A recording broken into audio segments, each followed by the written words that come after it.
இயேசுவின் நாமத்தினால் உங்களுக்கு என் அன்பின் நல்வாழ்த்துக்கள்.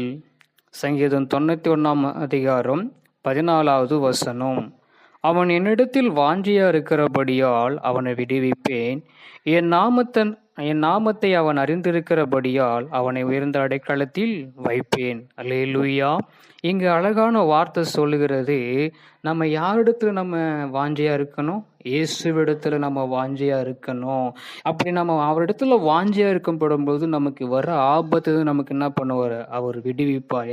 என்ன ஒரு ஆபத்துனா கேட்டோம், அது என்ன பிரச்சனையா இருக்குது? ஒருவேளை கடன் பிரச்சனையோ, இல்லை துக்கமோ, இல்லை தோல்வியோ, இல்லை ஏதோ ஒரு பிரச்சனை நம்மளை சூழ்ந்து கொண்டிருக்க சமயத்துல அவர் நம்மை விடுவிப்பார். அது மாத்திரமில்லை, நம்ம அவருடைய நாமத்தை அறிந்தபடியினால் நம்மளை அவர் என்ன பண்ணுவார்? உயர்ந்த அடைக்கலத்தில் நம்மளை வைப்பார். இங்க 2 விஷயம் நடக்குது.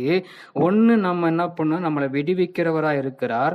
2வது, நம்மளை உயர்ந்த அடைக்கலத்தில் வைக்கிற தேவனா இருக்கிறார். அதனால நமக்கு முதல்ல ஒரு விடுவிப்பு வேணும்னாக்கா அவர் மேல நம்ம வாஞ்சியா இருக்கணும். அவர் மேல நம்ம அனுதினமும் அந்த வார்த்தையின்படியா நம்ம வார்த்தையை வாசிப்பதுக்காக நம்ம வாஞ்சியா இருக்கணும். அது மாத்திரமில்லை, ஜெபத்துல ஒரு வாஞ்சி இருக்கணும். அவரை பத்தி சொல்வதில் ஒரு வாஞ்சி இருக்கணும். அப்படி சொல்லப்படும் பொழுது நம்மளை அவர் விடுவிக்கிறது மாத்திரம் இல்லை, நம்மளை உயர்ந்த அடைக்கலத்துல கர்த்தர் வைப்பார். நிச்சயமா நீங்க விசுவாசிங்க.